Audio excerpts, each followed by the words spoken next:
My husband stole the money we had saved for our son's surgery and gave it to his mother for a new car. When my mother-in-law proudly showed up at the hospital in that new car and walked into the ICU, the boy looked straight into her soul and quietly said, "Hi, my dear ones. Write in the comments where you're listening from. We wish you a pleasant listen." When my son opened his eyes after the surgery and saw his grandmother in the ICU, he didn't smile. He wasn't happy. He didn't reach out to her like he used to. He just looked at her for a long time, with a strangely grown-up look, and quietly, very quietly asked, "Grandma, do you know how much my life costs?" I was standing next to his bed, holding on to the cold metal railing, feeling everything inside me turn to stone. And she, my mother-in-law, stood in the ICU doorway, pleased with herself, all dressed up, holding a huge bag of fruit and candy, blinking in confusion. She didn't understand how her 9-year-old grandson knew all this. She didn't understand that children see straight through the truth, even when adults try to hide it. But let me tell everything in order.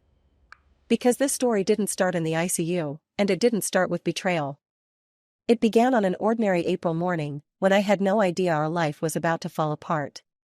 Theodore woke up pale and unusually sluggish. Normally my boy would jump out of bed like a spring, running around the apartment while getting ready for school. That morning, he just lay there, staring at the ceiling, not wanting to get up. I thought he hadn't slept well or was coming down with something. It was spring, everyone was sneezing and coughing.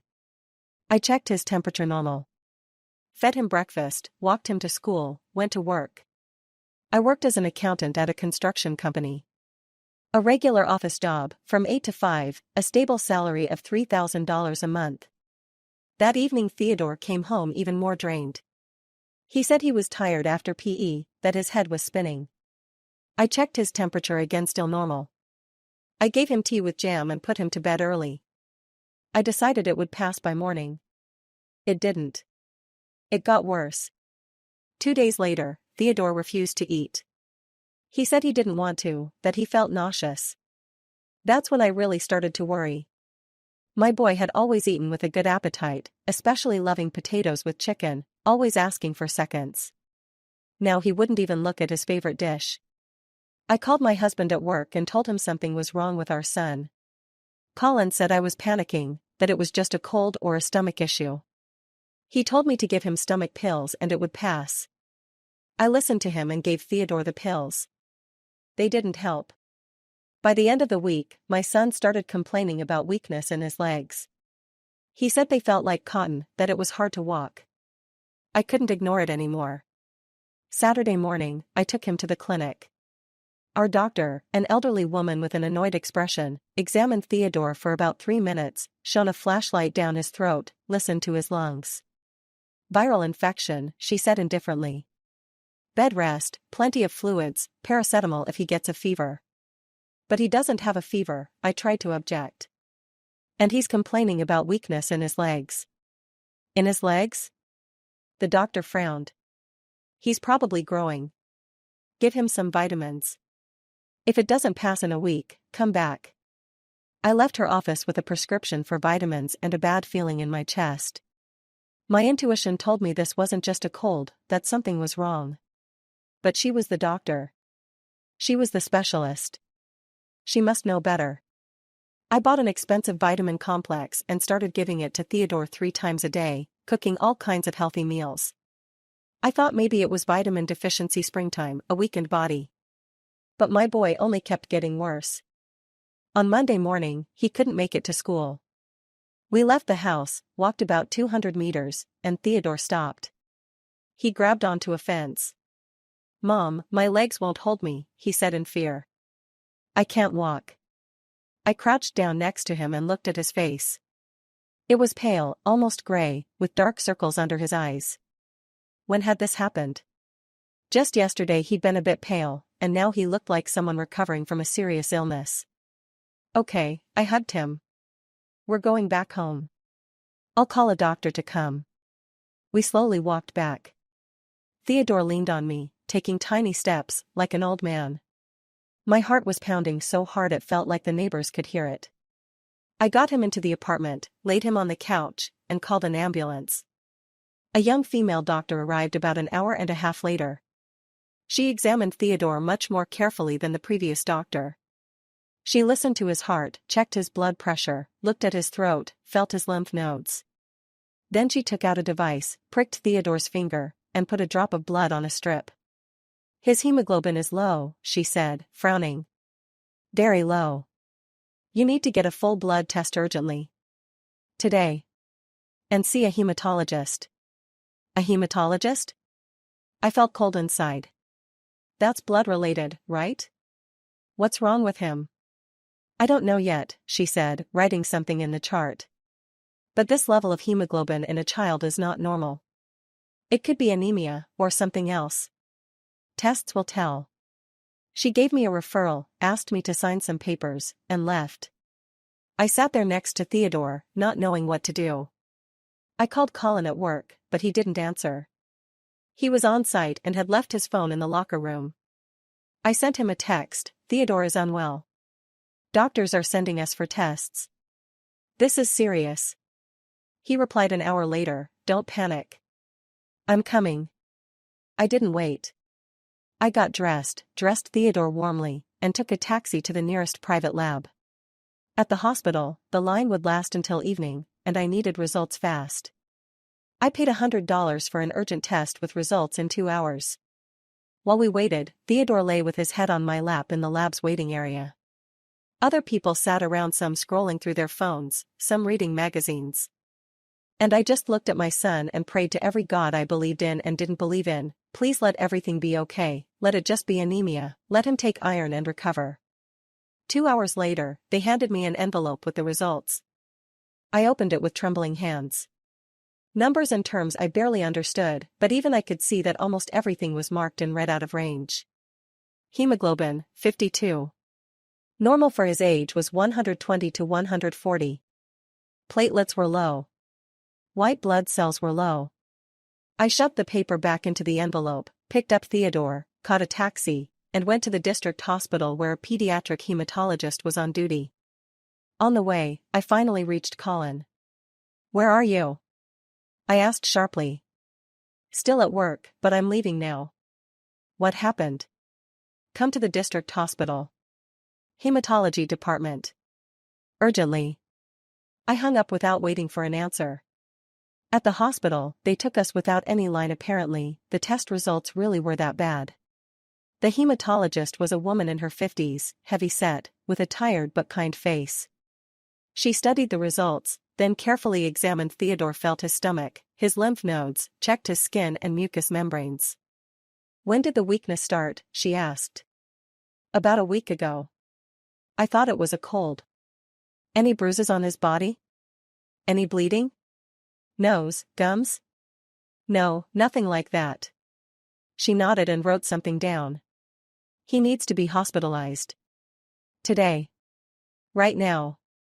Your son's blood work shows severe suppression of blood formation.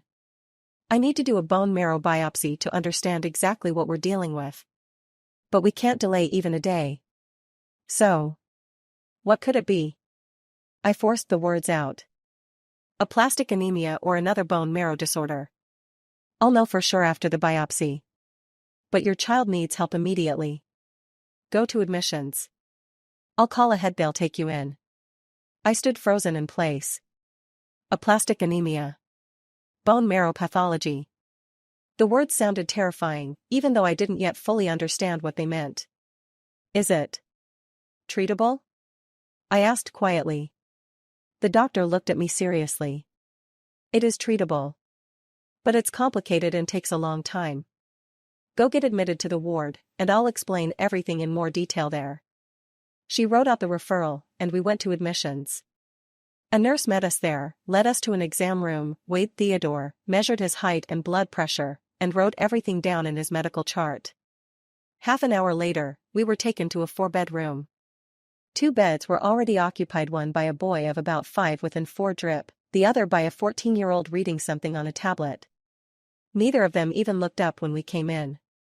I helped Theodore change into hospital pajamas and laid him down on the bed. He was quiet and scared, but he didn't cry. My brave boy.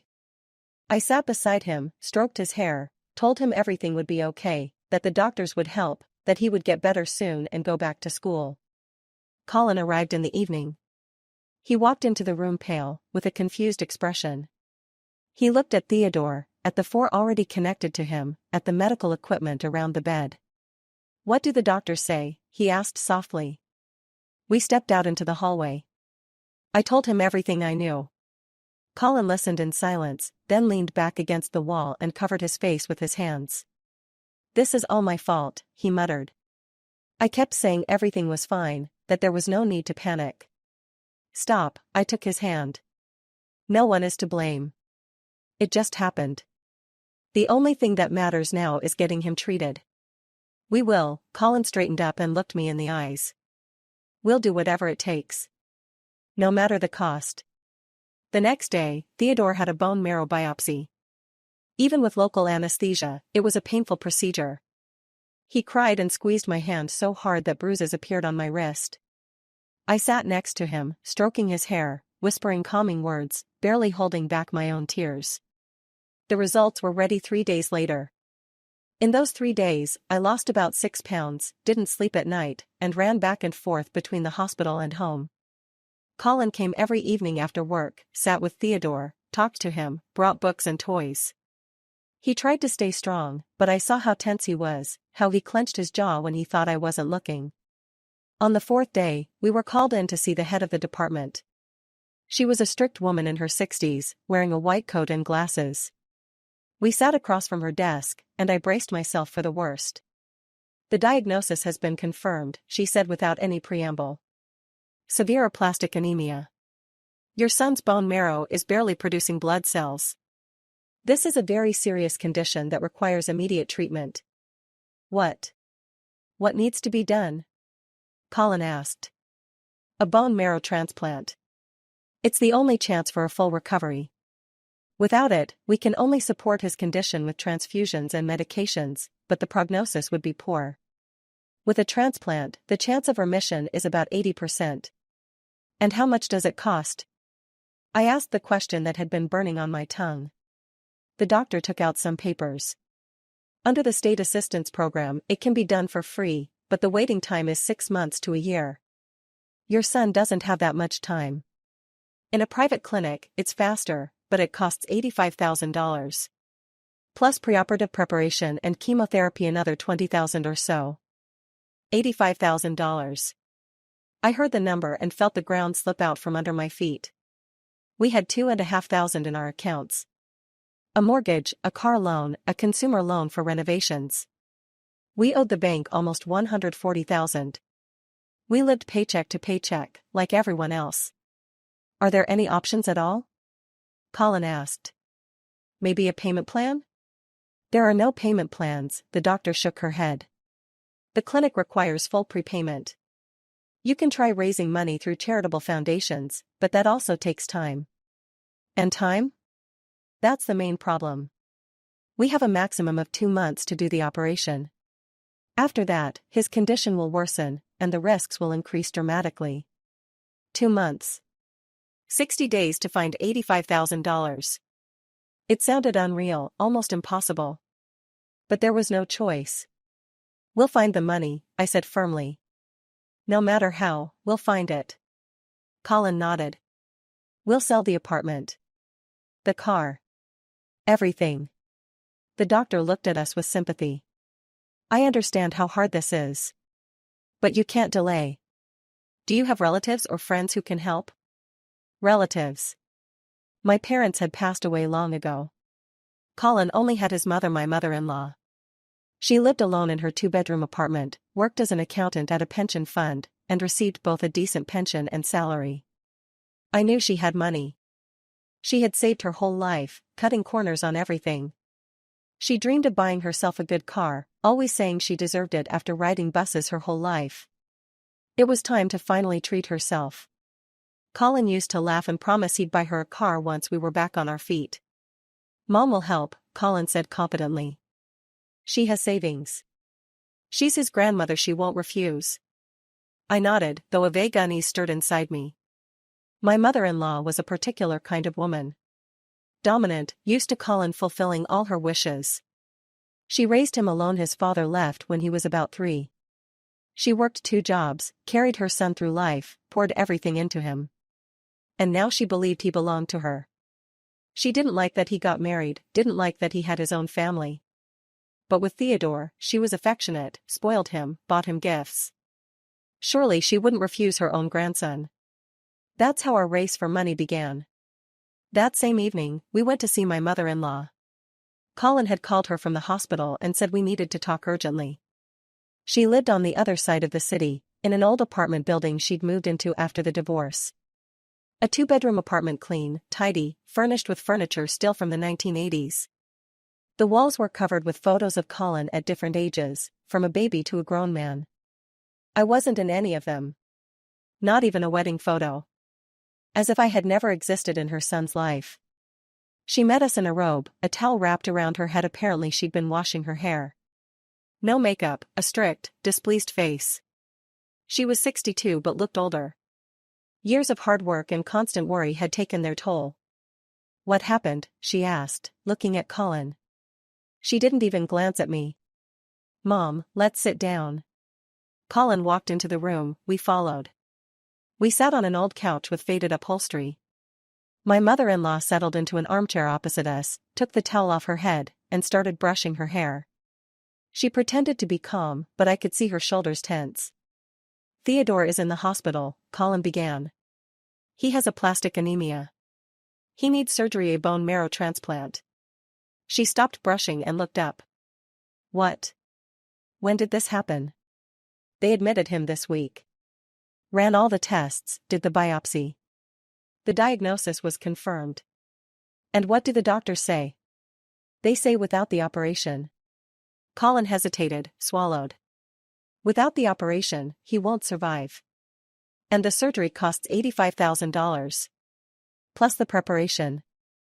Silence settled over the room.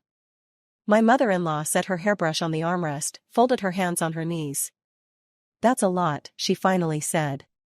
"Where are you supposed to get that kind of money?" "Mom, you have savings," Colin leaned forward. "You've always said you were putting money aside. You were saving for a car. So what? This is your grandson's life. You can buy a car later, but what about Theodore?" "The doctor said 2 months. 2 months, max." She didn't answer. Just stared off to the side, at the wall covered in photos. I sat next to Colin, my hands clenched into fists so I wouldn't show how shaken I was. Was she really going to refuse? Was a car more important to her than a child's life? "How much do you have?" she finally asked, looking at her son. $2,500 in the account, he answered. "We can't sell the apartment fast, it's under a mortgage. We can sell the car, but that's maybe $18,000 at best, if we're lucky. I've already started asking around, but it's penny 700, 1,000. Everyone's in debt themselves." "Have you gone to the bank?" "We did. They refused. Said our credit load is already too high, they won't approve anything else." My mother-in-law nodded, stood up, and went into the kitchen. Colin and I looked at each other. He shrugged.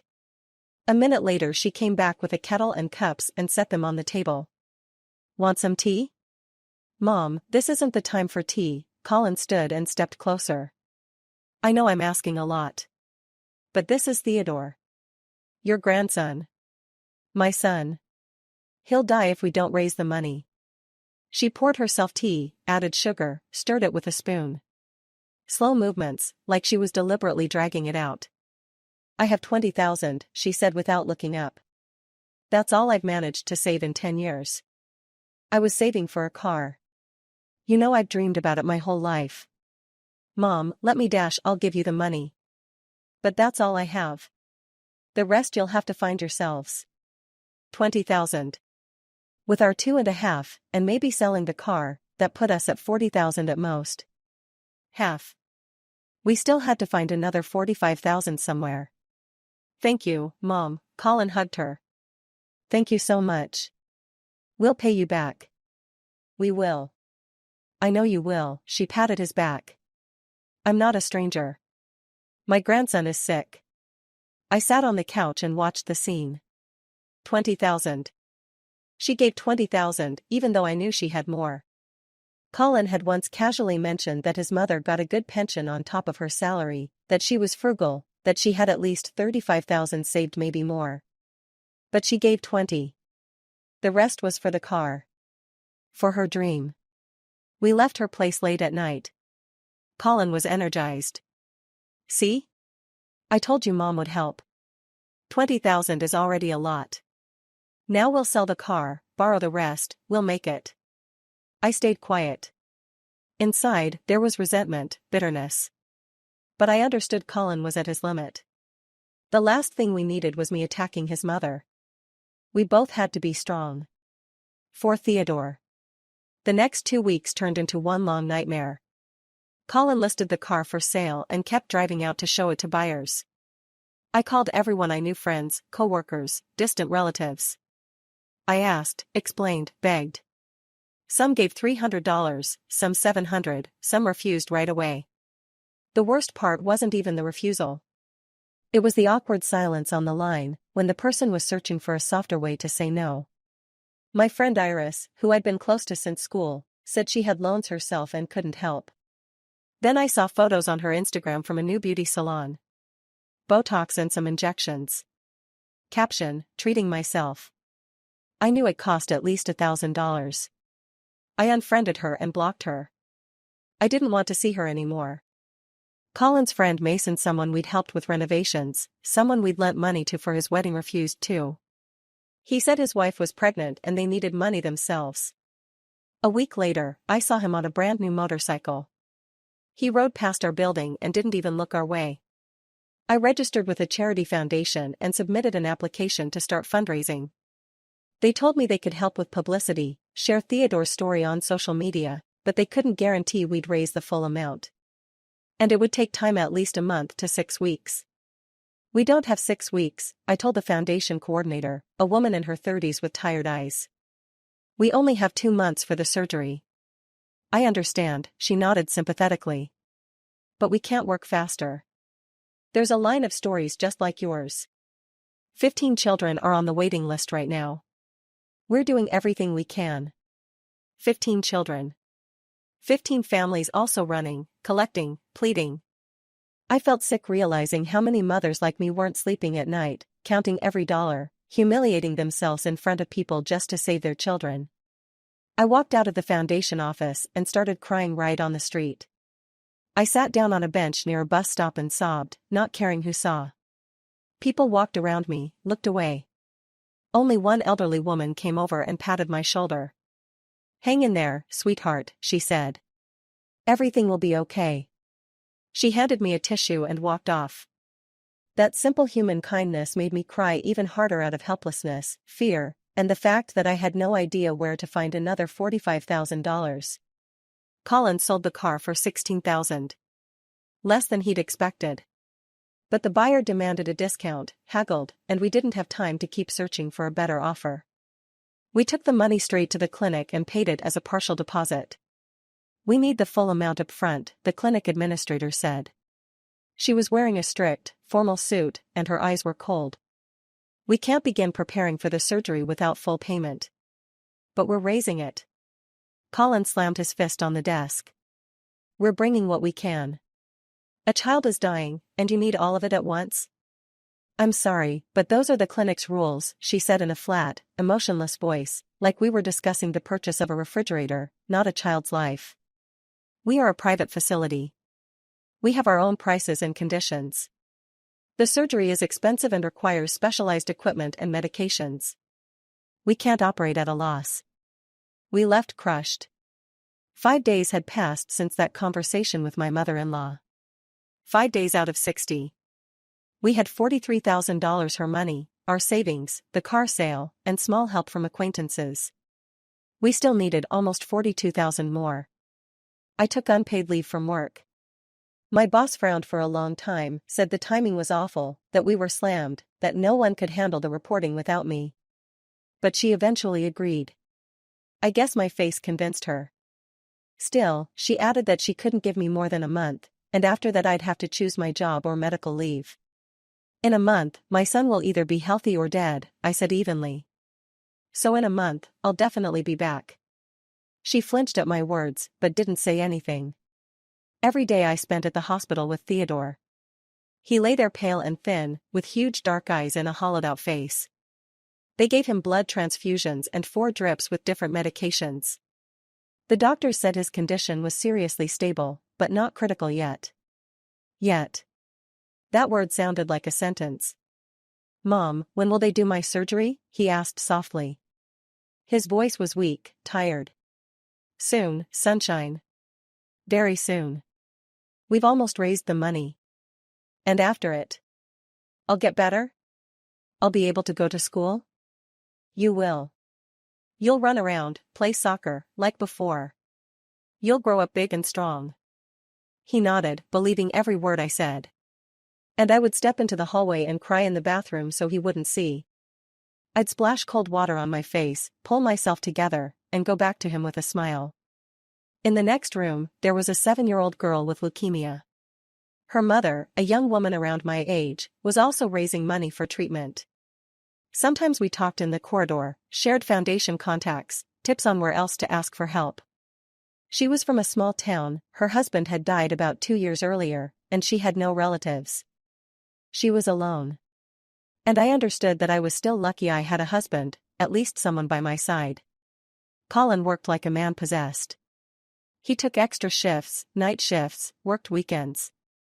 He even got a second job as a loader in the evenings. Every single dollar went into our shared fund. I could see how gaunt he'd become, how he'd lost at least 10 pounds, how dark circles had settled under his eyes. But he didn't complain. He only got angry when another acquaintance refused to help. "Bastards," he hissed one evening as we sat at home counting what we'd managed to save. I helped Mason fix his car so many times, for free. Wasted whole weekends on it. And now he doesn't even have $300? "Colin, everyone has their own problems," I said, even though I was thinking the same thing. "What problems? A child is dying. What problems? Loans? Renovations? To hell with all of them." We started fighting. Out of exhaustion, stress, fear. I snapped at him over stupid things, put the cup in the wrong place, folded the clothes wrong. He snapped at me, "Why did you buy expensive bread? You could have bought cheaper, every dollar counts." Then we'd make up, hug each other, cry together. And start looking for money again. I posted appeals on social media. I wrote Theodore's story, shared photos from the hospital, him lying within 4, pale, dark circles under his eyes. I attached medical certificates, the diagnosis, the clinic's invoice.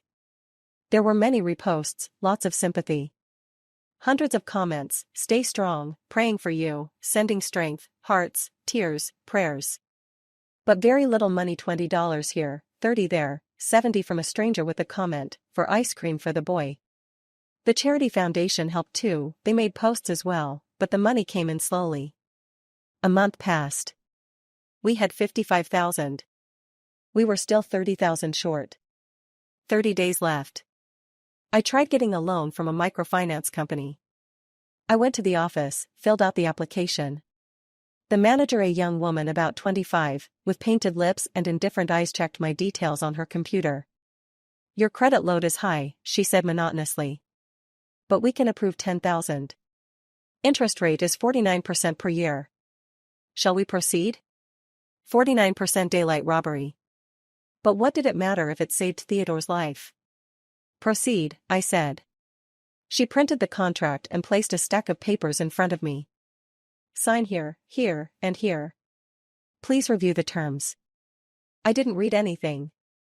I just signed where she pointed, took the cash, and left. Colin tried to use his mother's apartment as collateral. He went to see her and explained everything. He came back 2 hours later, dark as a storm cloud. "What did she say?" I asked, even though his face already told me everything. "She refused." He dropped onto the couch and buried his head in his hands. "Said the apartment is all she has. That she can't risk her home at her age. That if something happens, she'll be left on the street. And if something happens to Theodore, we'll bury our son." I felt anger boiling inside me. Does she understand that? I told her exactly that. And she? Colin went silent. "Well, What did she say? She said that we're young and can have more children. And that she only has one apartment. I went numb. Literally lost the ability to speak. Have more children. As if we were talking about a kitten, not a child. About Theodore. Her grandson.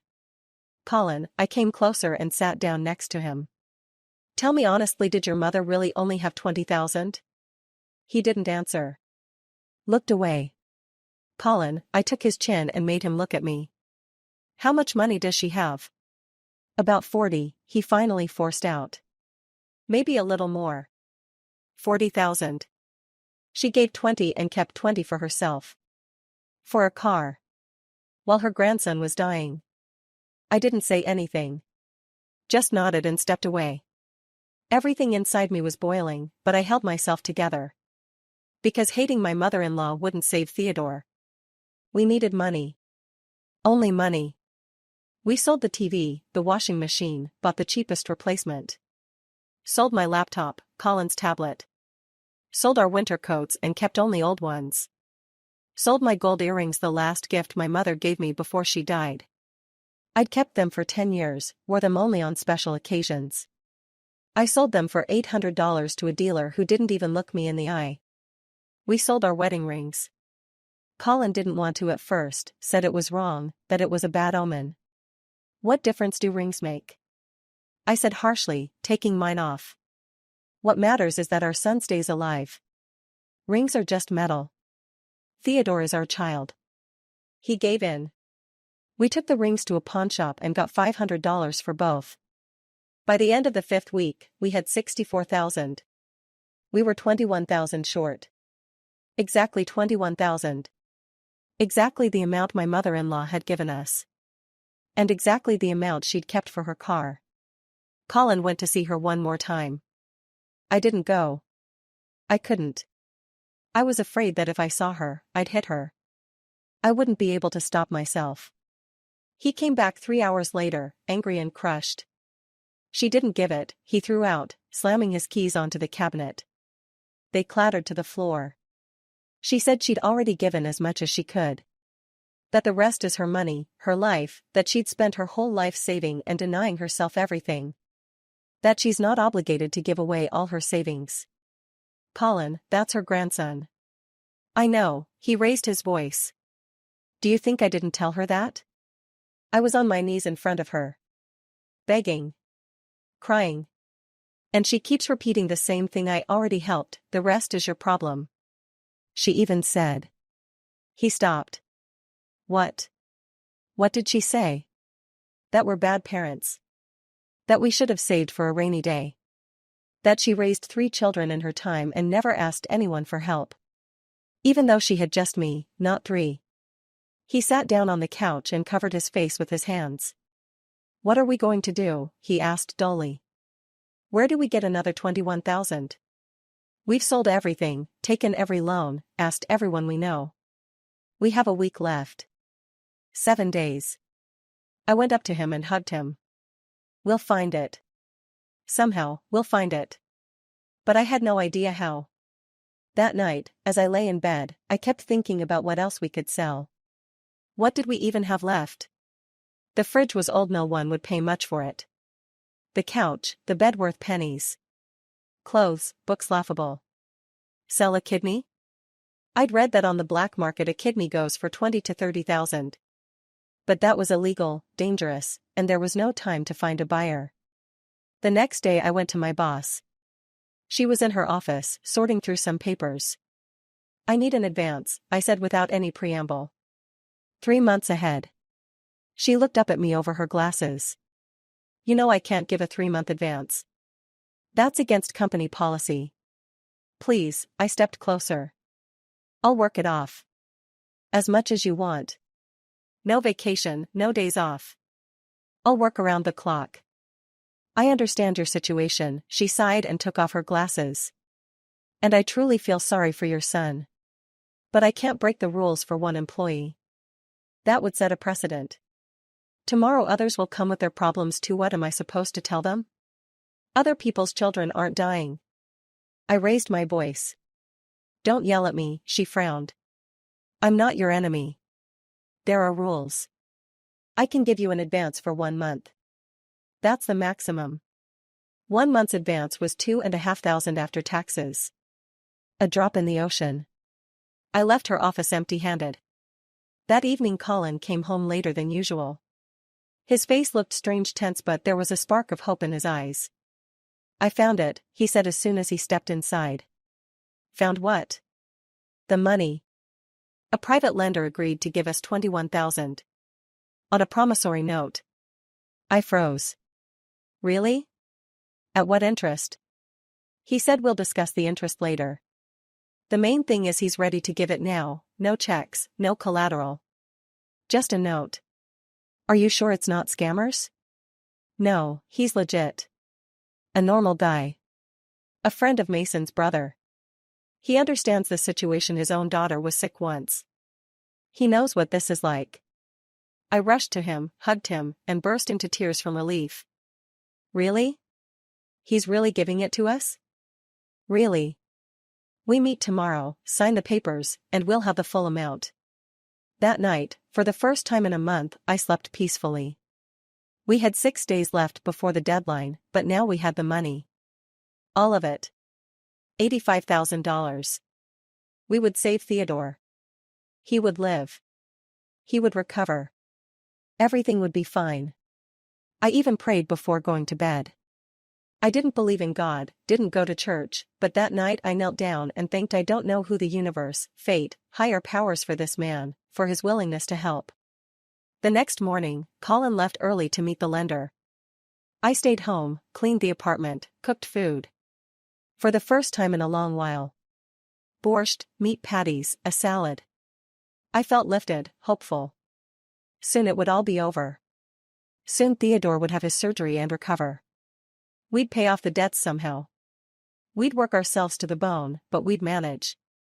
The main thing was that our son would be alive. At 6 p.m, Colin called. Everything's done, he said. His voice was tired but happy. I have the money. Tomorrow morning we're going to the clinic, we'll pay, and they'll start preparing for the surgery right away. Colin, I'm so happy. So happy. I made soup your favorite. I'll eat, he chuckled. I'll be home soon and eat. I'm exhausted, but so happy. Finally, it all worked out. I love you, I said. I love you too. See you in an hour. We went to bed happy. I was already planning how Theodore and I would go home after the surgery, how we'd nurse him back to health, help him gain weight, how he'd go back to school. I pictured him healthy and cheerful, like before. I imagined our whole family going to the sea once he fully recovered. Colin held me, and it felt like the worst was behind us. I was wrong. In the morning, everything collapsed. I woke up to my phone ringing. 8 a.m. An unknown number. Hello, is this Theodore's mother? A woman's voice, businesslike, cold. Yes, speaking. This is the clinic administration. I'm calling to remind you that today is the last day to make the full payment. If we don't receive the transfer by 6 p.m., your application will be cancelled. Everything inside me turned cold. How? We've raised the money. My husband is bringing it to you today. He got the last part yesterday. Wonderful. I'm just reminding you of the deadline. 6 p.m. After that time, we won't be able to guarantee the surgery within the scheduled timeframe. I hung up and looked at the clock. Colin should have already left. He said he'd go to the clinic as soon as it opened at 9. I turned over. He wasn't in bed. I got up and walked through the apartment. Empty. He must have already left. I called him. No answer. I called again. Still no answer. The third time, his phone was switched off. Strange. He always answered. Always. I got dressed, had some coffee, tried calling again. Colin's phone was unavailable. At 10 a.m, my mother-in-law called. Is Colin with you? She asked. No, he went to the clinic to pay the money. That's strange. He was supposed to stop by this morning. He promised to help hang new curtain rods. I bought them yesterday, they're heavy, I can't do it myself. He didn't come, and he's not answering his phone. I can't reach him either, I admitted. Maybe he turned off his phone for the meeting with the clinic administration. All right. If you see him, tell him I called. And tell him to stop by when he's free. I kept calling Colin all day. His phone stayed off. At 1 p.m., I couldn't take it anymore and went to the clinic. Maybe he was there, paying, and had just forgotten to turn his phone back on. Colin wasn't there.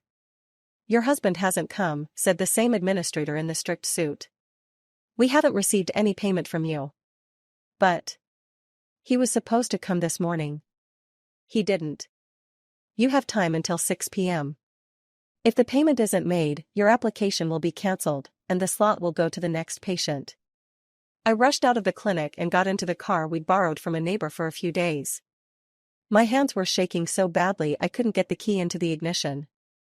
Where was Colin? Why hadn't he gone to the clinic? Why wasn't he answering his phone? I went home. Opened the door. Empty. No one there. I walked through the entire apartment, checked the bathroom, the balcony, even looked into the storage closet. Colin wasn't there. I called his workplace. They said he hadn't come in. Maybe he was at the hospital with Theodore? Maybe he'd decided to see his son first. I called the ward and asked the nurse. No, he hadn't been there. At 4 p.m, an unknown number called me. Hello?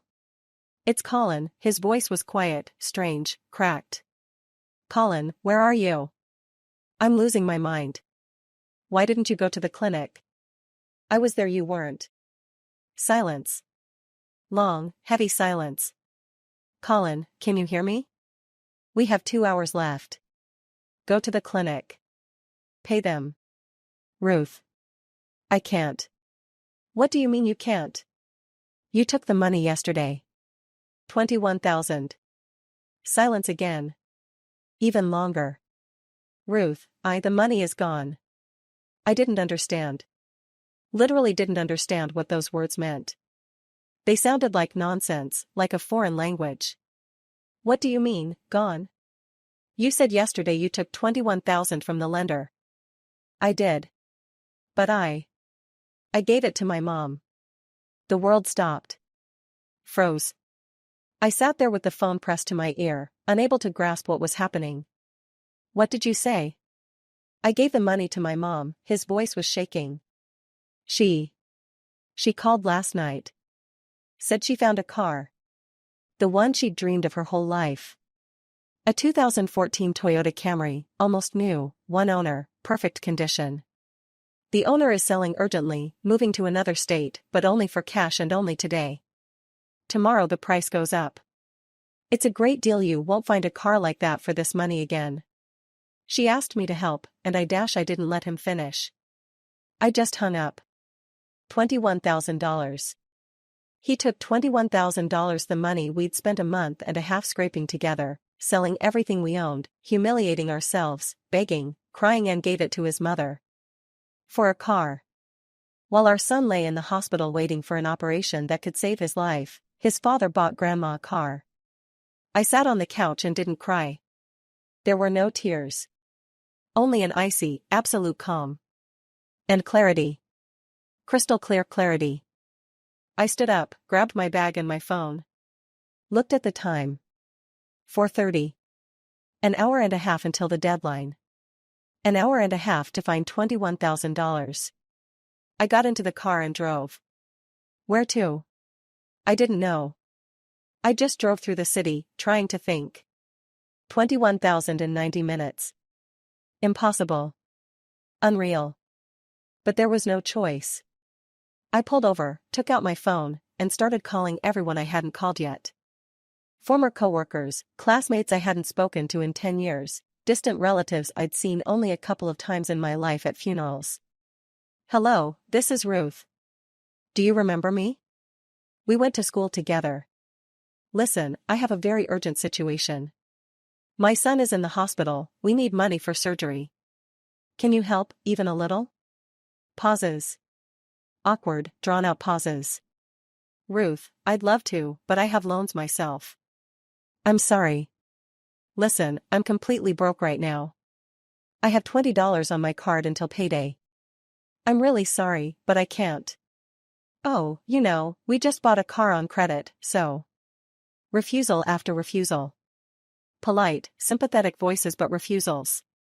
I listened to their excuses and understood no one would give the money. People were scared.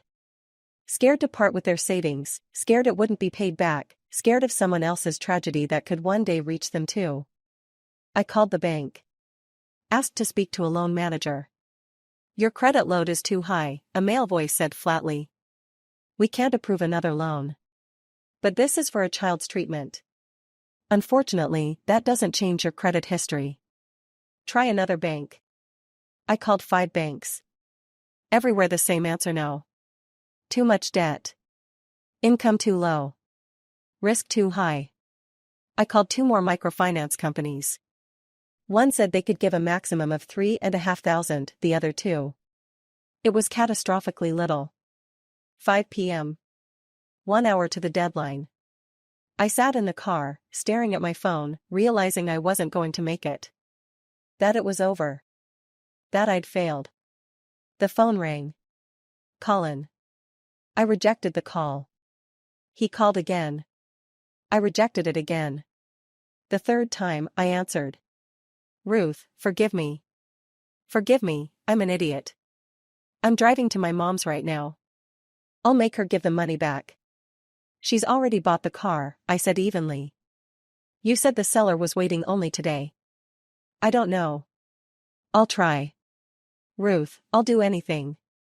We have 1 hour, Colin. 1 hour. Your mother will sell the car, redo the paperwork, and give the money back in an hour? Silence. No, he finally said. She won't give it back. She dreamed of it for so long. She's already gone to finalize the purchase. Then we have nothing to talk about. I hung up. Wiped the tears that had started running down my cheeks on their own. There was no time for tears. No time for despair. I pulled back onto the road and drove wherever my eyes took me. Houses, cars, people rushed past. Ordinary life. People were coming home from work, from stores, laughing, talking on the phone. And somewhere in a hospital, my little boy was lying there, waiting for his mother to save him. Not knowing that his mother couldn't. That she failed. I stopped at a traffic light. Looked around: on the left, a jewelry store, on the right, a pawnshop. I sharply turned toward the pawnshop and parked. Inside it was dim, smelled of dust and other people's things. Behind the counter sat a man in his 50s with an indifferent face. What did you bring? He asked without even looking up. And what do you take? Everything. Electronics, jewelry, tools, antiques. I had nothing left. I'd already sold everything. I looked at my hands. The watch. My mom's watch, the one she'd worn her whole life and left to me before she died. Simple, gold-plated, the coating already worn off. They weren't worth anything. I knew that. I took them off and placed them on the counter. The man picked them up, turned them over in his hands. $50. What? I'll give 50. That's all they're worth. $50. The last memory of my mom. $50. I took the watch back. I'm sorry, I said and walked out. 5:30. 30 minutes. I called everyone, one after another. Numbers from old address books. People I hadn't seen in years. The neighbor from the 3rd floor. The hairdresser who used to cut my hair. The cashier from the corner store. Everyone said the same thing: sorry, but I can't help. I stopped by a church and went inside. It was empty and quiet, smelled of incense. I walked up to an icon, I don't even remember which one, and dropped to my knees. Please, I whispered. If you exist, help me. I've never asked for anything. I didn't go to church, didn't pray. But now I'm asking. Help me save my son. He's innocent. He's only 9. He has his whole life ahead of him. Please. I knelt there and cried. Quietly, without sobbing. The tears just kept flowing. What happened, dear? An elderly woman in a headscarf appeared beside me. I looked up. She was looking at me with kind, tired eyes. My son is in the hospital. He needs surgery. I can't raise the money. How much are you short? 21,000. She sighed and shook her head. That's a lot. I'd help if I could, but I only have my pension. I can give you $70. That's all I have until the end of the month. She pulled a crumpled bill from her pocket and held it out to me. Take it. And pray. God doesn't abandon people. I took the money with trembling hands. $70. A drop in the ocean. But I took it. Thank you, I whispered. I ran out of the church. 5:50. 10 minutes. I had $64,070. I was short $20,930. I called the clinic. This is Theodore's mother. Please tell me if I don't make it by 6, is there really no way to do the surgery?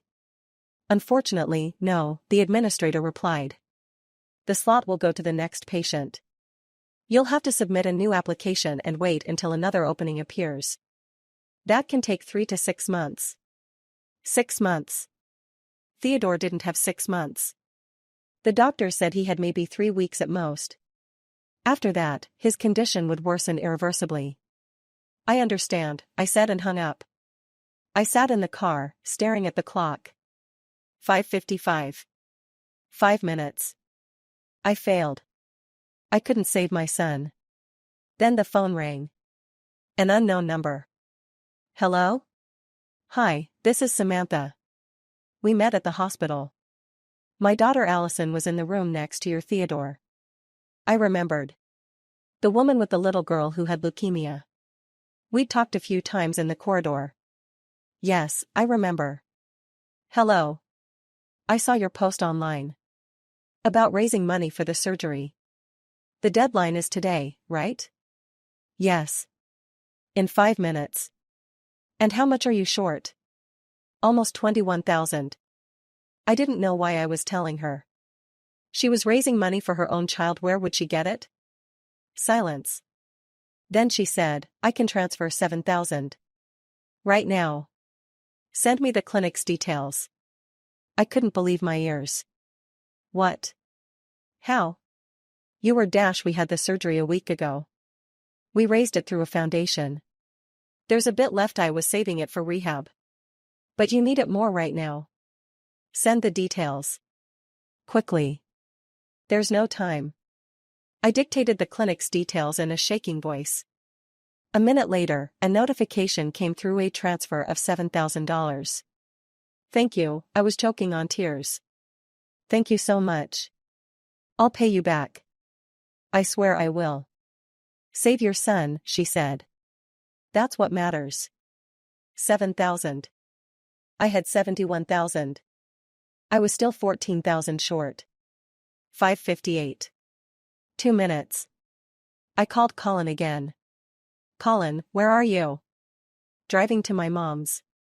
Trying to reach her, she's not answering. Forget your mom. Call everyone you can right now. Everyone who owes you money, all your friends, anyone. We need 14,000. 2 minutes left. 2 minutes? Ruth, that's impossible. Call. Now. I hung up and called my boss. You said you could give me a 1-month advance. How much is that? 2,500 after taxes. Transfer it to the clinic right now. I have 1 minute. But I need to process the paperwork later. Please. I'm begging you. She paused. All right. Give me the details. I dictated them. A notification came through, 2,500 transferred. I had 73,500. I was short 11,500. 5:59. 1 minute. The phone rang. Colin. Mason will give 3,500. He's transferring it right now. Give him the clinic's details. I dictated the clinic's account number. A notification came in, 3,500. 77,000 total. We were 8,000 short. 6 o'clock. Time was up. I sat in the car, gripping my phone. 8,000. We didn't make it. We were so close and still didn't make it. The phone rang. The clinic. Hello. This is the clinic administrator. We've received $77,000. Is this the final amount? No, I am still collecting. Please, give me a little more time. Unfortunately, the deadline has passed. According to the rules, please. I shouted into the phone. Just 10 more minutes. I'm almost there. 8,000 more. Silence. Then she said, all right. 10 minutes. That's the maximum I can allow. At 6:10, if the full amount hasn't arrived, the application will be cancelled. I dropped the phone onto the seat and grabbed the steering wheel. 10 minutes. 8,000 in 10 minutes. I called the microfinance company that had approved 3,500. Can you transfer the money right now? To the clinic's account? Yes, we can. But you need to come to the office to sign the contract. How long will that take?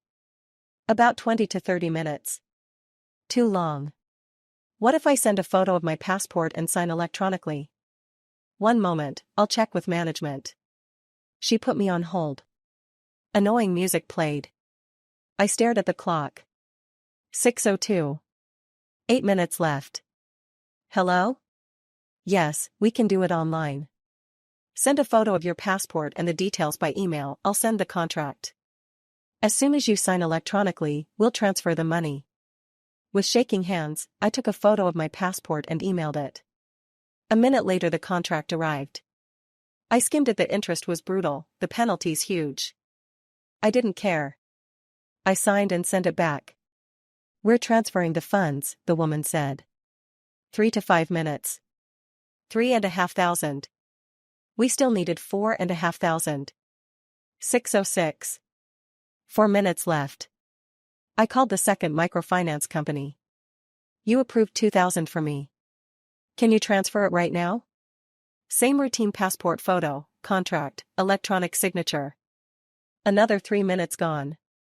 A notification came in, 3,500 from the first company. Then 2,000 from the second. I had 82,500. We were short 2,500. 6:09. 1 minute. 2,500. Where do you get 2,500 in 1 minute? The phone rang. Unknown number. Hello, this is Nikki, the Charity Foundation coordinator. We've collected donations for you $3,000. Where should we transfer it? I almost choked with happiness. To the clinic's account. Right now. I dictated the details. We're transferring immediately. 6:10. Time was up. I stared at my phone, waiting for the notification. Seconds stretched into hours. Come on, come on, come on. Beep. Transfer notification. $3,000. $85,500. We did it. We made it. I called the clinic. This is Theodore's mother. Has the full amount arrived? Pause. Keyboard sounds. Yes, I see the transfer. $85,500. This covers the cost of the surgery and preoperative preparation. Come tomorrow to sign the documents, and we'll begin preparing the child for surgery. I hung up, sat there gripping the wheel and cried. I sobbed out loud, not caring about the passersby who turned to look. I cried from relief, from happiness, from the fact that I endured, didn't break, and made it. We saved Theodore. We raised the money. He would live. I took my phone and called Colin. We made it, I said when he answered. The full amount is at the clinic. He was silent. Then I heard him crying. Ruth, forgive me. Please forgive me. I don't know what came over me. Mom called about the car, and I thought I'd make it. That I could get the money back from her if needed. I'm an idiot. A complete idiot. Yes, you are, I said wearily. But that's not the point right now. Tomorrow at 9 we need to be at the clinic to sign the papers. I'll be there. I promise. I hung up. I didn't want to talk to him. I was exhausted. Completely exhausted. I went to the hospital. Went up to the ward and into the room. Theodore was lying there, looking at his tablet. He saw me and gave a weak smile. "Hi, Mom." I went over, sat on the edge of the bed, and hugged him. "Hi, sweetheart. I have good news. Tomorrow we start preparing for the surgery." He looked up at me, big gray eyes, wise beyond his years. "Really? You raised the money?" "We did. Everything will be okay." He wrapped his weak arms around me. "I knew you'd do it, Mom. You're the best." I stroked his hair, kissed the top of his head, and thought what a price this victory cost. How much humiliation, rejection, and tears. How we sold everything we owned. How we buried ourselves in debt for years to come. And how my own husband betrayed us at the most critical moment. But the main thing was we did it. Theodore would live. And everything else could wait. We'd pay off the debts. We'd survive the betrayal. The only thing that mattered was that our son would live. The next morning, Colin and I went to the clinic together. He looked terrible. He hadn't slept all night, his eyes were red, his face drawn. We didn't talk to each other. We just sat in the waiting area in silence and waited. We were called in to see the administrator. She handed us a stack of documents. "Sign here, here, and here. This is consent for the surgery, this is the contract with the clinic, and this is the informed consent regarding possible risks." We signed everything. Colin signed in silence, not looking at me. "All right," the administrator gathered the papers. "Bring the child the day after tomorrow at 8 in the morning. We'll start preoperative preparation. The surgery itself is scheduled for Monday. 5 days until the surgery. 5 days of waiting." We left the clinic. Colin tried to take my hand. I pulled away. "Don't. Ruth, please. Let's talk." "Talk about what, Colin?" "About how you gave the $21,000 we raised for our son's surgery to your mother for a car? About how I was running around the city in panic, trying to find that money in 2 hours? What exactly do you want to talk about?" I know I acted like a complete bastard. But Mom begged so much, she cried. She said it was her last chance to buy a decent car, that there would never be an opportunity like this again. And I thought we'd somehow manage. That I'd get the money back from her if needed. "You thought," I stopped and looked him in the eyes. "You thought about your mom. About her dream of a car. But did you think about your son? About Theodore, who's lying in the hospital and could die?" He stood there in silence, his head lowered. "You know what the worst part is?" I went on. "Not that you gave her the money. But that when your mother had to choose between her grandson and a car, she chose the car. And you accepted that. You agreed with that choice."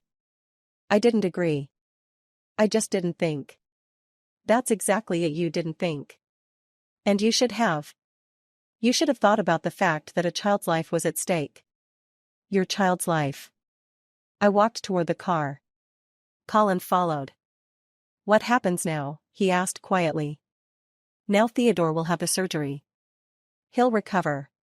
And after that we'll see." I got into the car and slammed the door. He stood outside, looking at me through the glass. I started the engine and drove off without looking back. The next 2 days I spent with Theodore.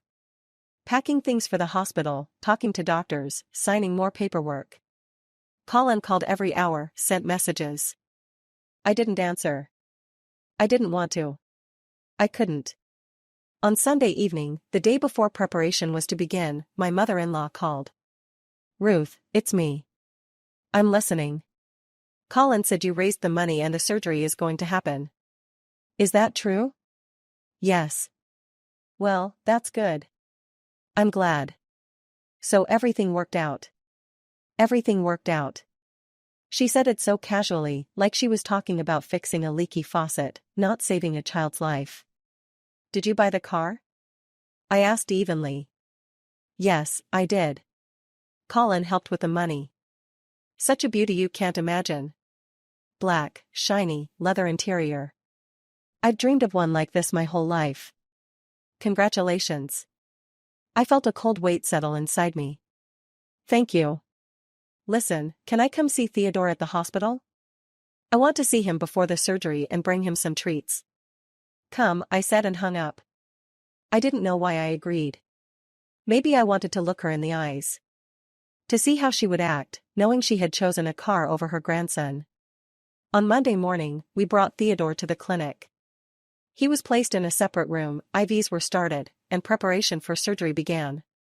The doctors said everything was going according to plan and that the operation was scheduled for Wednesday morning.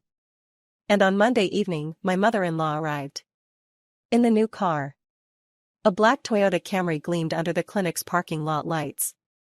She got out, took a huge bag of fruit and candy from the trunk. I met her in the lobby. Hello, Ruth, she was in a good mood, even smiling. How's Theodore? Preparing for surgery.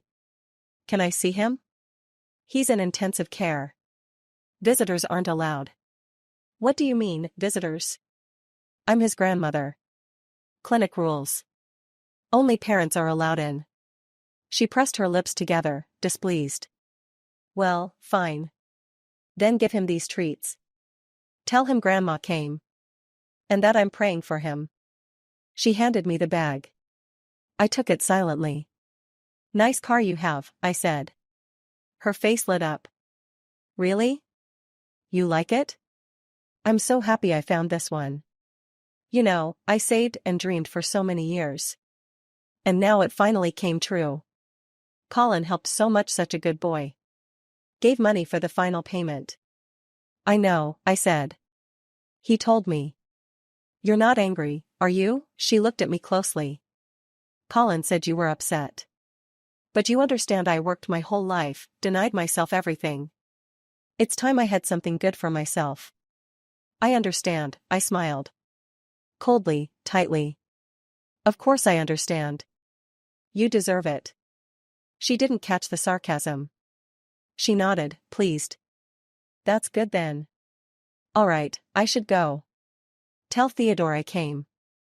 And after the surgery, I'll definitely take him for a ride in the new car. He loves cars so much. She left. I stood there holding the bag of treats, watching her get into her black Toyota, adjust the mirrors, turn on the headlights. The car really was beautiful. It was worth a child's life. The surgery took place on Wednesday. It lasted 8 hours. I sat in the hallway, drank coffee from the vending machine, paced back and forth. Colin sat nearby, silent. We didn't talk. We just waited. At 4 in the afternoon, the surgeon came out. Tired, but with a faint smile.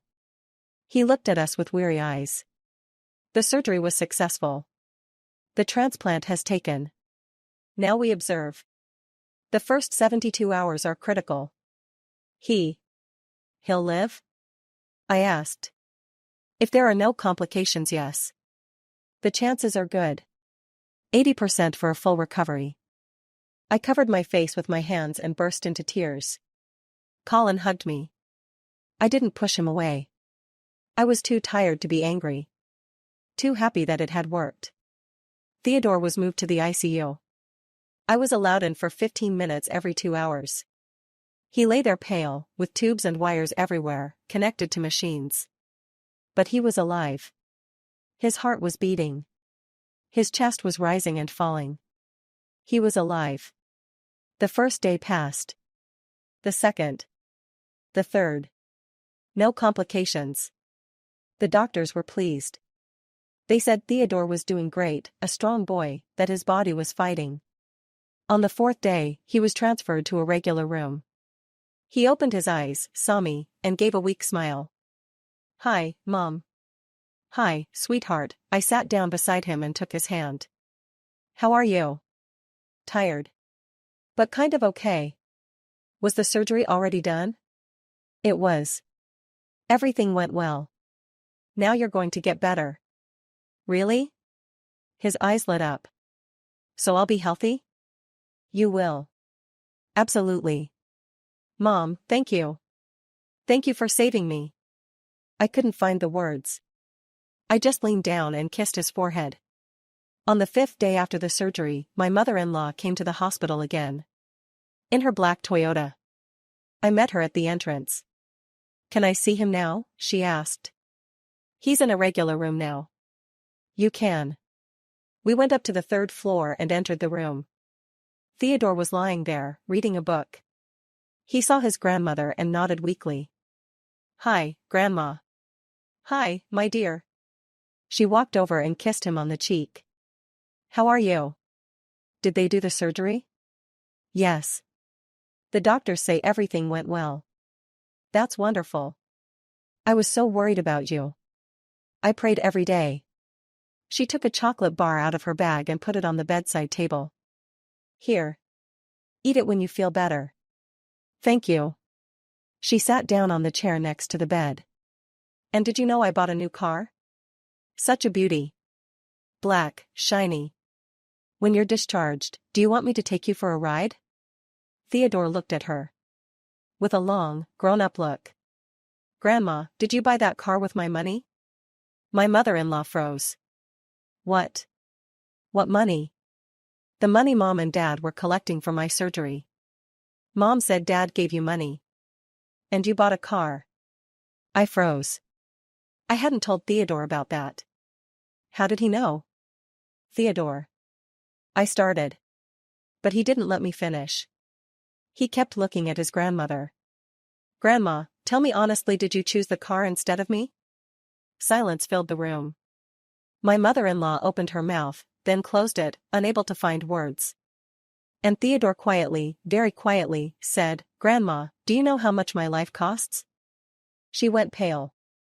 Opened her mouth, closed it, opened it again.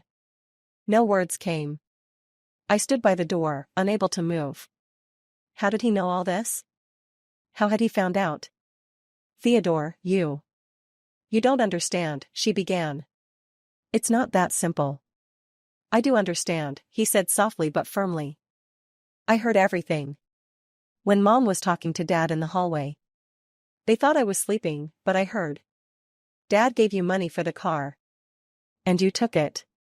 Knowing it was for my surgery. She turned away, silent. I'm 9 years old, Grandma, Theodore went on. But I'm not stupid. I understand that I could have died without the surgery. The doctors told Mom. I heard that too. And you knew. And you still bought the car. I didn't think, she sobbed. I thought you'd somehow manage. Colin said Dad is weak, Theodore cut in. He always does whatever you tell him. And Mom ran all over the city, collecting money in 2 hours. Her hands were shaking, she was crying. I saw it later, her eyes were red. And you came to show off your car. I stepped closer to the bed. Theodore, that's enough. You don't have to. No, Mom, he looked at me. I do. She needs to know. He turned back to his grandmother. You know what's the worst part? Not that you chose the car. But that you didn't even apologize. You didn't even say, I'm sorry, Theodore, I did something wrong. You came here happy, with candy, like nothing happened. Like you weren't the one who almost killed me. Theodore, she sobbed louder. Don't say that. I didn't want Dash, that's exactly it, you didn't want to, he turned toward the wall. You didn't want to think. You didn't want to choose. You wanted both the car and me alive. But that's not how life works, Grandma. In life, you have to choose. And you chose. Now live with it. She stood up, grabbed her bag. Her face was wet with tears, her lips trembling. I should go. She rushed out of the room. I heard her heels clicking down the hallway, the elevator doors slamming shut. I sat down on the edge of Theodore's bed. How do you know all this? I heard it, he shrugged. Hospital walls are thin. Dad came by, you two were arguing in the hallway. I heard everything. And I understood. I'm sorry, I stroked his hair. I didn't want you to know. Mom, I'm not little. I understand everything. He looked at me seriously. Are you going to divorce Dad? I wasn't expecting that question. I went quiet, not knowing what to say. I don't know, I finally admitted. Probably, yes. Good, he nodded. He betrayed us. That's not something you forgive. Theodore. Mom, don't try to protect me from the truth. I figured it out. Dad is weak. He loves me, but he loves Grandma more. And you're strong. You saved me.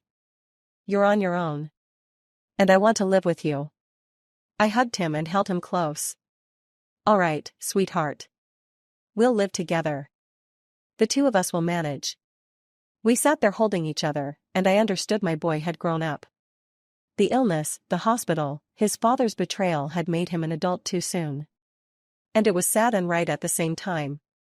Colin arrived that evening. He walked into the room, saw us, and tried to smile. Hi. How are things? Theodore looked at him and turned his face to the wall. Theo, come on, Colin stepped closer. Let's talk. I don't want to talk to you. Son, please. I'm guilty, I understand everything. Forgive me. No. Theodore. I said no. The boy turned and looked at his father. Go away. I don't want to see you. Colin stood in the middle of the room, pale and lost. Ruth, tell him. I won't, I said. It's his choice. He has the right to be angry. But I didn't mean to. I wanted what was best. Best for whom? I asked quietly. For your son? Or for your mother? He said nothing. Go, Colin. We need time. All of us need time. He left, hunched, suddenly older. For a second, I felt sorry for him. Just for a second. Theodore stayed in the hospital for 3 more weeks. He was recovering, gaining strength. The doctors were pleased the transplant had taken perfectly, his body was responding well, no complications. My mother-in-law didn't come again. She called a couple of times, but Theodore refused to talk to her. Colin came every day, but his son ignored him. He simply acted like his father wasn't there reading, watching his tablet, talking to me, not paying Colin any attention. It was cruel, but I didn't interfere. Theodore had the right to his anger. We were discharged at the end of the month. Theodore was still weak and pale, but the doctors said the worst was over. Now came rehabilitation, monitoring, regular checkups. But he would live. He would be healthy, a normal boy. We came home. The apartment was almost empty. We'd sold nearly everything.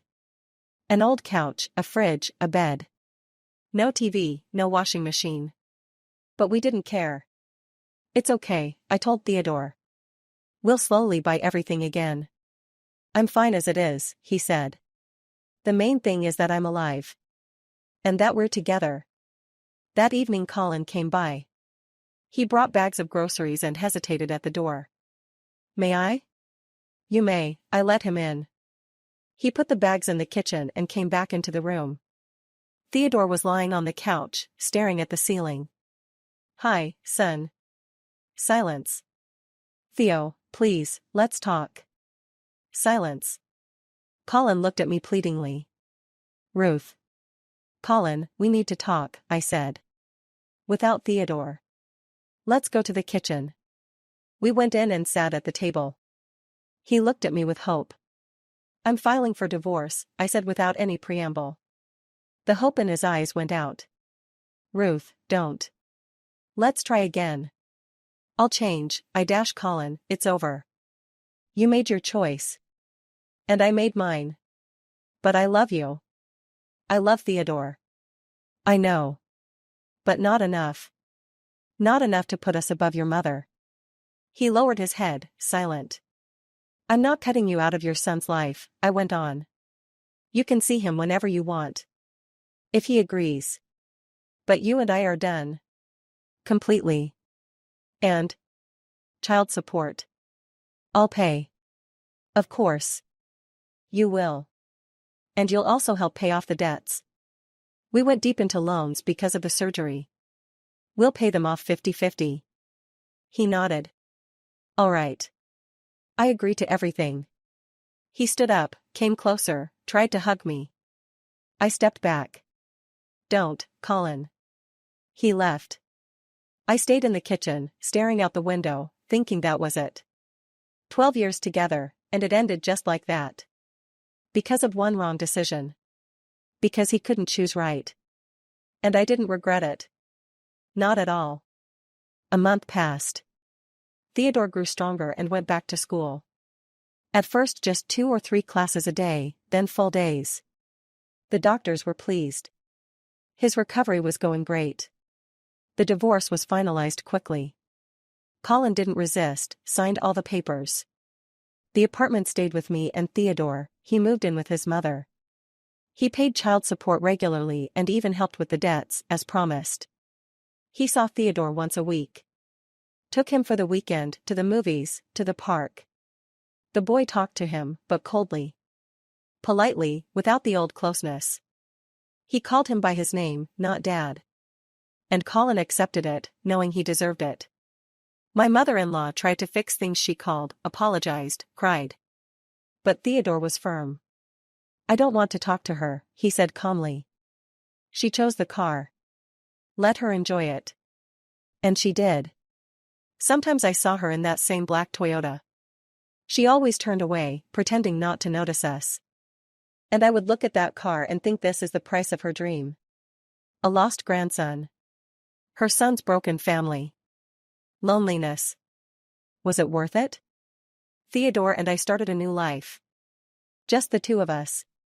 I went back to work, took side jobs in the evenings. Little by little, we paid off the debts, bought new things to replace what we'd sold. We lived modestly, saved on everything. But we were happy. Truly happy. Theodore grew up healthy and strong. He played soccer again, rode his bike, ran around with friends. The doctor said it was a full remission, everything looked great. My boy beat the illness. He survived. And he became stronger. One day, almost a year after the surgery, he asked, Mom, do you regret divorcing Dad? I thought for a moment. No, I answered honestly. I don't. Do you know why? Why? Because I understood the most important thing, that in a hard moment, you can rely only on yourself. That saving your children is sacred. And that if someone betrays you once in the most important thing, they will betray you again. He nodded. And I regret one thing. What? That I don't have a real dad. Someone like you, strong, brave, who wouldn't give up. I hugged him. You have me. And that's enough. We'll make it together. We definitely will. And we did. Day by day, month by month. We paid off all the debts in 3 years. Bought new furniture and appliances. I got a promotion at work. Theodore finished school with honors and got into university. He grew up to be a good person. Strong, honest, kind. Not like his father. And I was proud of him every single day. That whole story, the surgery, the betrayal, the car, stayed in the past. But it taught us the main thing: in life, you have to set the right priorities. There are things more important than money and dreams. And a mother's love is the only thing you can truly rely on in this world. Colin never remarried. He lived with his mother, worked, and occasionally saw Theodore.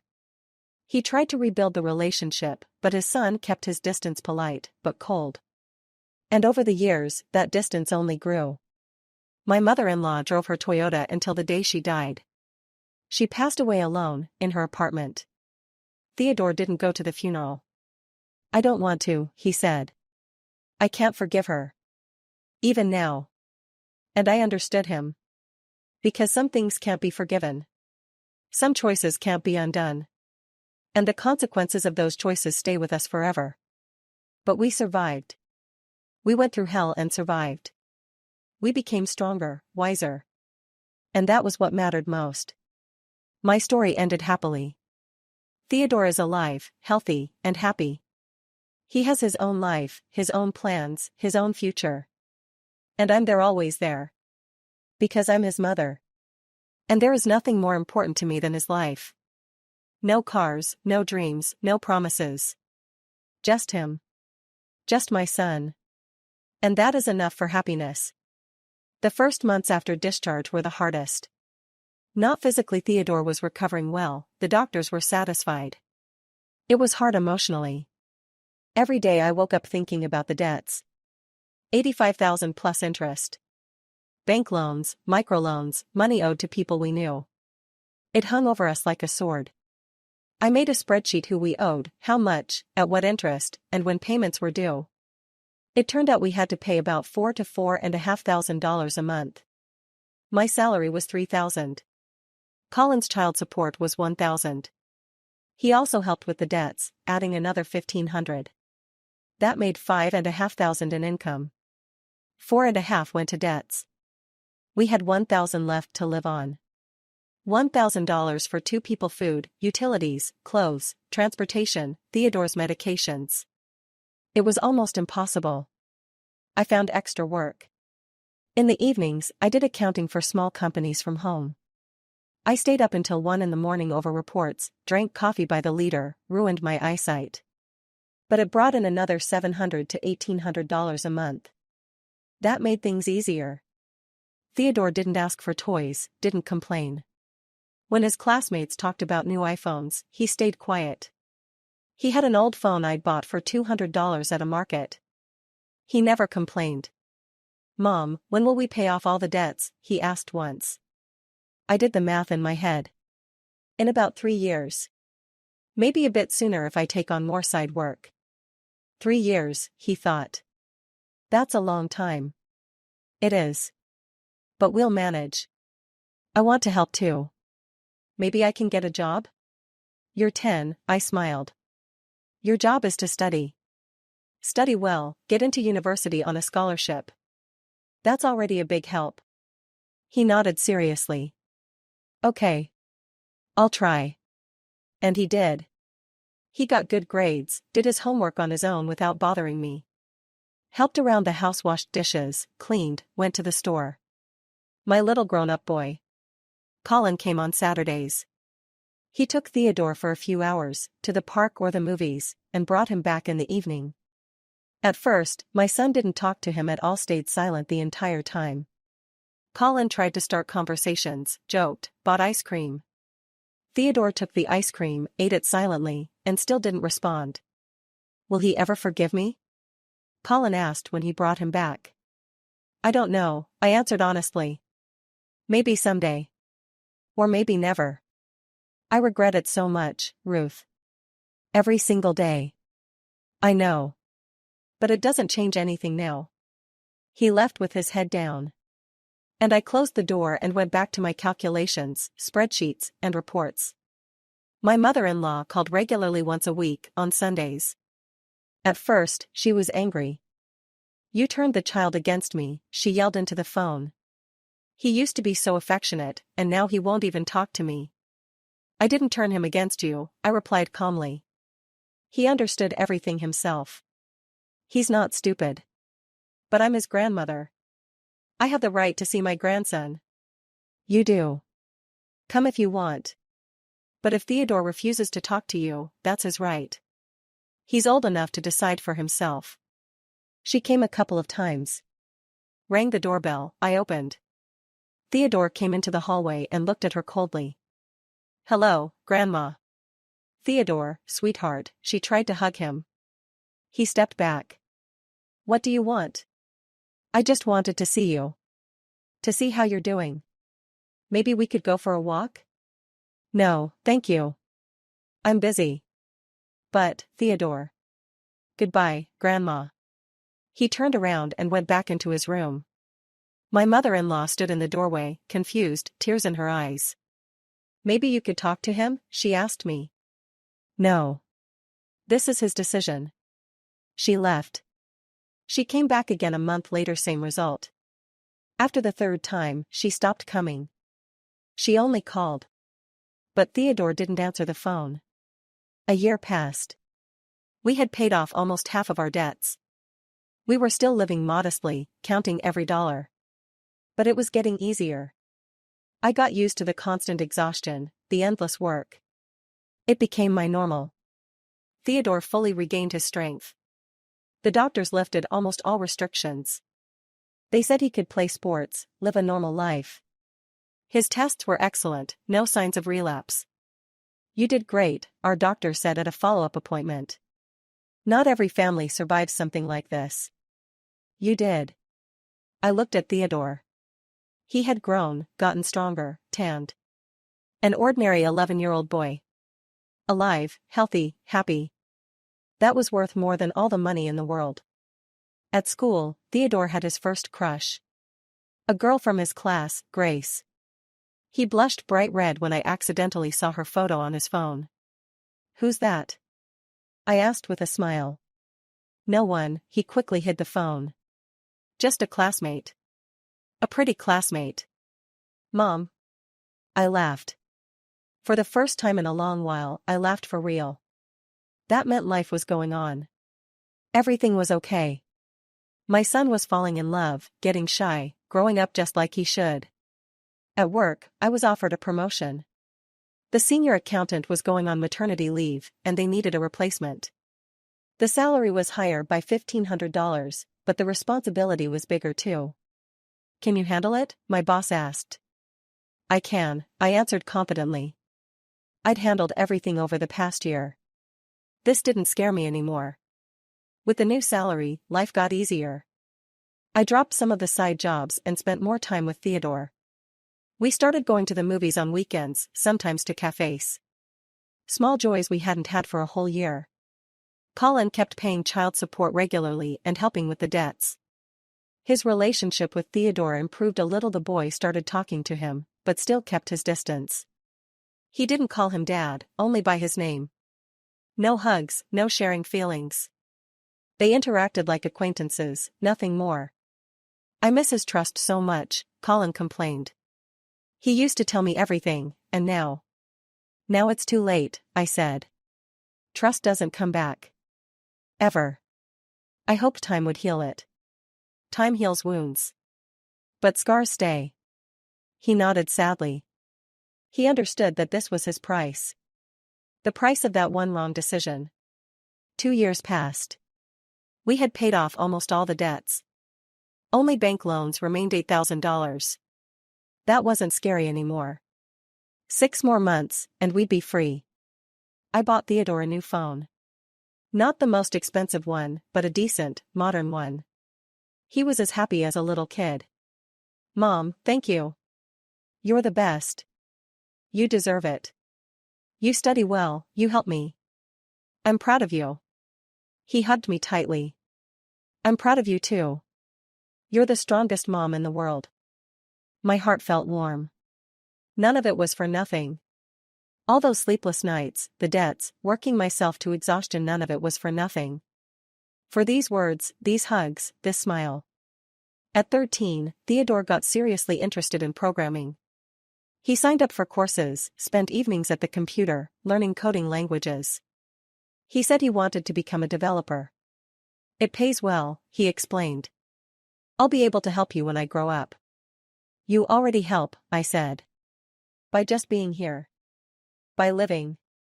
But he kept studying hard. At 14, he was already making simple websites for clients, earning his first money. Small amounts, $300, $500. But it mattered to him. "Mom, look. They paid me for the site," he showed me the transfer on his card, excited. "Good job. Put it in your savings. For the future." "No, I want to give it to you. For the debts." "Theodore, that's your money. You earned it. But the debts are ours. I want to help too." I didn't know whether to cry or laugh. 14 years old, already thinking about family debts. About helping his mother. He had grown up so much. "All right," I agreed. "But you must keep half for yourself. Deal?" "Deal." We paid off the last loan when Theodore was 14 and a half. 3 years and 2 months of payments. I remember that day down to the smallest detail. I made the final payment and looked at the receipt. 0. We didn't owe anyone anything. I came home and hugged Theodore. "That's it. We're free. All the debts are paid." He laughed and spun me around the room. Yay! We're rich now. Not rich, I corrected him. Just debt-free. That's already happiness. And it really was. For the first time in 3 years, I could spend money on something other than payments. I could buy a new coat instead of my old, worn-out one. Go to a restaurant. Save for a vacation. That summer, we went to the ocean. For the first time since the illness. We rented a modest little house in California and spent 2 weeks there. Theodore swam, tanned, laughed. I watched him and couldn't believe that 4 years earlier he had been lying in intensive care, between life and death. It's nice here, he said, lying on the beach. Very nice. Mom, do you remember how you were collecting money for the surgery? I remember. How could I forget? I was really scared then. I thought I was going to die. I was scared too. But you didn't show it. You were always strong. I cried every day, I admitted. You just didn't see it. He turned toward me. Did you forgive Dad? I thought for a moment. I don't know. Probably not. But I'm not angry anymore. I just let go. I didn't forgive him, he said firmly. And I won't. He chose Grandma's car over me. Theodore, he made a mistake. People make mistakes. Not like that. Not ever. This was about a child's life. I didn't argue. He was right. Some mistakes can't be forgiven. Theodore graduated from school with top honors. He got into a technical university to study programming. On a full scholarship, just like he had promised. I cried at the graduation ceremony, watching him in a suit grown up, handsome. Mom, don't cry, he hugged me. This is a happy day. I'm crying because I'm happy, I sniffed. I'm so proud of you. And I'm proud of you. You raised me on your own. You saved me. You made me who I am. We did it together. Colin didn't come to the graduation. He called that morning and said he was sick. But I knew the truth, he just didn't dare. He knew Theodore wouldn't be happy to see him. My mother-in-law sent a text, "Congratulations to Theodore. I'm very happy for him. Send him my regards." I showed the message to Theodore. Should I pass it on? No, he shook his head. Don't. 7 years had passed since the surgery. Theodore was studying at university, working part-time as a programmer, renting a room in a dorm. I was alone in the apartment. It felt strange without him. Quiet. Empty. But I was proud he had grown up independent, strong, successful. Despite everything. Colin still lived with his mother. Worked at the same factory, saw Theodore occasionally. Once a month, no more. His son would come over for a couple of hours, they'd drink tea, talk about work and studies. Not a word about the past. No explanations, no forgiveness, no reconciliation. Just polite conversation. My mother-in-law had grown old. She was already over 70. Her health was failing. That same Toyota sat in the garage she could no longer drive. The car she had chosen over her grandson stood unused, gathering dust.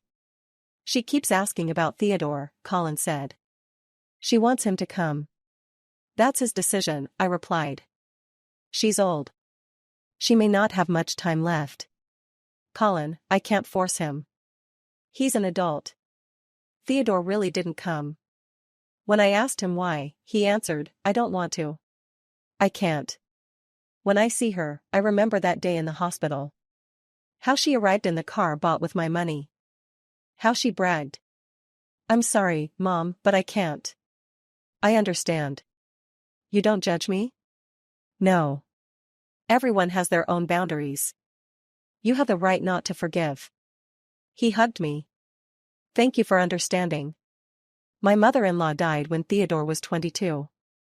A stroke. Fast, almost without suffering. Colin called me in the morning. Mom died. My condolences, I said sincerely. Theodore. Will he come to the funeral? I don't know. Ask him yourself. Colin called Theodore. They talked for a long time. Then my son called me back. "I'm not going," he said shortly. "I can't." "Okay. Do you think I'm heartless?" "No. I think you're protecting yourself. That's normal." About 15 people came to the funeral.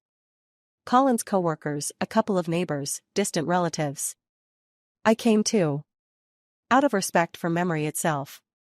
Not for her for memory. I stood aside, looking at the coffin. Inside lay a woman who once chose a car over her grandson. She lived 7 years after that. Alone, without the grandson she had pushed away herself. Was it worth it? That car, collecting dust in the garage? After the funeral, Colin sat alone in the kitchen, drinking whiskey. "Do you want me to sit with you?" "No. Go. Thank you for coming." "Colin, my condolences." "Truly. I know. You're a good person, Ruth. Better than I deserve. Just a person." "No. A good one. And I'll regret that day for the rest of my life. That decision. I know. Theodore will never forgive me, will he?" "No," I answered honestly. "He's moved on. But he won't forgive." Colin nodded and poured himself another drink. "I deserve it." I left him alone with his memories and his regret. Theodore graduated from university with honors. He got a job at a large company with a good salary. Rented a one-bedroom apartment and started his independent life. At 24, he met a girl named Maya. Smart, kind, beautiful. I approved. "Mom, I want to get married," he said over a family dinner. "So soon?" I smiled. "Yes. I'm sure about her. She's the one. Then get married. You have my blessing." The wedding was modest. About 30 guests, a simple restaurant, but a very warm, heartfelt atmosphere. Theodore was happy. Maya glowed in her wedding dress. Colin came. He sat in a corner, barely talking to anyone. Theodore greeted him, nothing more. He didn't invite him to dance with the bride, didn't ask him to give a toast. Colin understood. He sat quietly, drank champagne, and watched his son from a distance. "Thank you for inviting me," he said to me. "It wasn't me. It was Theodore's decision." "Still, thank you. I'm happy to see him happy." "He is happy. Despite everything." "Despite me," Colin corrected bitterly. "Yes," I said. "Despite you." A year later, they had a son. They named him Arthur, after my father, his grandfather. Not after Colin's father, who had abandoned his family, but after mine, who had been a good man. I became a grandmother. I held little Arthur in my arms and cried from happiness. Life went on. Despite all the trials, losses, and betrayals life won. "Mom, are you crying?" Theodore hugged me. From happiness, I smiled through my tears. Just from happiness. "I love you so much, you know?" "I know, Mom. And I love you. More than life." We stood there hugging, and I thought we went through hell, but we survived. We won. My boy is 30 now. He has a family, a child, a good job. He is healthy, happy, and loved. And that whole story with the surgery, the money, the car stayed in the past. A reminder that the most important thing in life is setting the right priorities. That there are things you can't buy for any amount of money. And that a mother's love is the only force strong enough to defeat anything. Even death. 15 years have passed since the day I ran around the city in panic, trying to collect the last 21,000. 15 years. A whole lifetime. I'm sitting in my kitchen, drinking my morning coffee, looking out the window. Outside it's spring, just like back then, when Theodore first became weak. April. The sun is shining brightly, birds are singing, people are rushing to work. An ordinary morning of an ordinary day. But for me, every morning is special. Because I wake up knowing my son is alive. He's out there somewhere, in his apartment on the other side of the city, waking little Arthur, getting him ready for daycare, kissing his wife Maya goodbye. Living a full, happy life. And it could have been different. If I had given up back then. If I hadn't found the strength to keep going when it felt like everything was over. If I had lowered my hands at the moment Colin confessed that he'd given the money to his mother. The phone rings. Colin. Hello, I answer. Ruth, hi. Sorry for calling so early. I just wanted to ask, do you remember Arthur's birthday? My grandson's? May 23rd. Right. I wanted to buy a gift in advance. What do you give a 2-year-old? Ask Theodore. He knows better. I'm afraid. What if he refuses to talk to me again? A pause. I feel sorry for Colin. Truly sorry.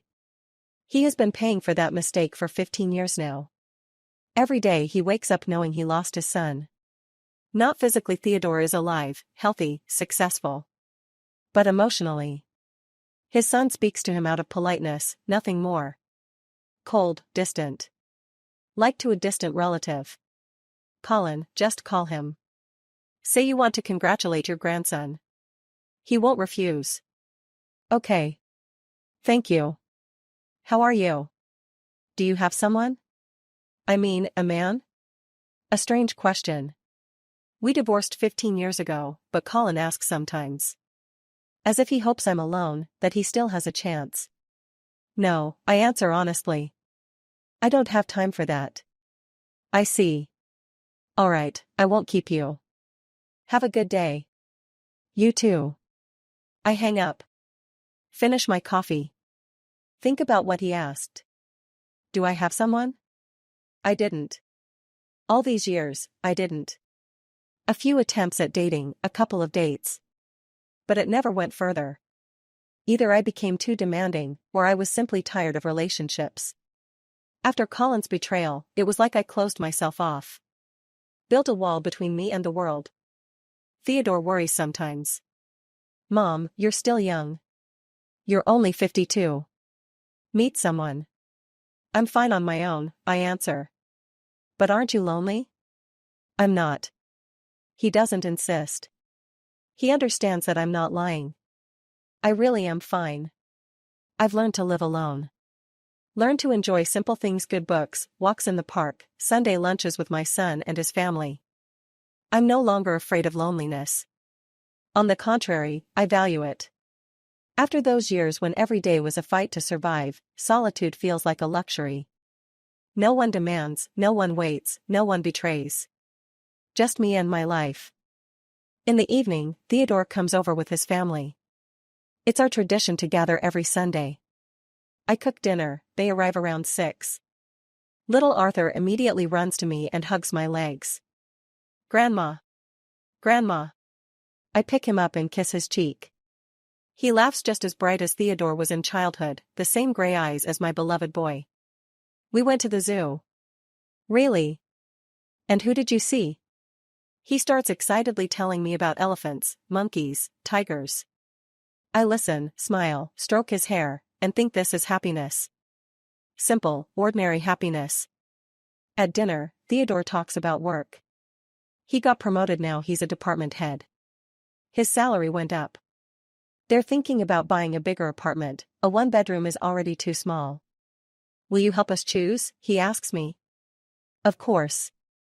But you decide yourselves, I'll like any of them. No, you know this stuff.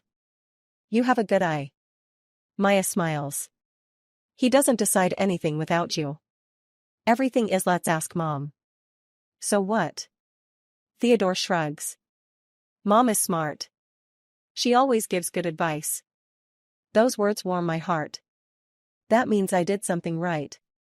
I raised a son who values me, respects me, listens to me. Who isn't afraid to show love. After dinner, Maya puts Arthur to sleep on the couch. He fell asleep right at the table.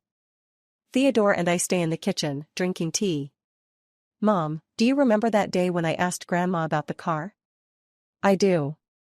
How could I forget? I thought for a long time about whether to say it or not. I was afraid you'd get angry. Why would I be angry? Well, you were always against conflicts. You used to say family should stick together. I thought for a moment. You know, I really did believe that. Before. But then I realized there are things more important than peace in the family.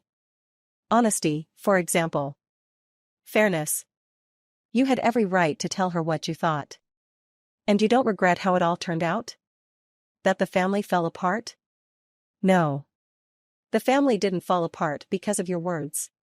It fell apart the moment your father chose his mother over you. Everything else was just the consequences. He nods. Dad called today.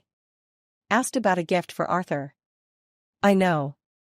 He called me too. I feel sorry for him, Theodore admits. I really do. He understands what he did. He regrets it. But I can't. I can't forgive him. I'm not forcing you. That's your right. And you? Did you forgive him? I look into my teacup. I stay silent for a long time. Then I answer, I let it go. That's not exactly forgiveness. It's just. I stopped holding on to resentment. Because resentment poisons your life. And my life is good. Why ruin it with memories? Wise, he smiles. You've always been wise. Not always.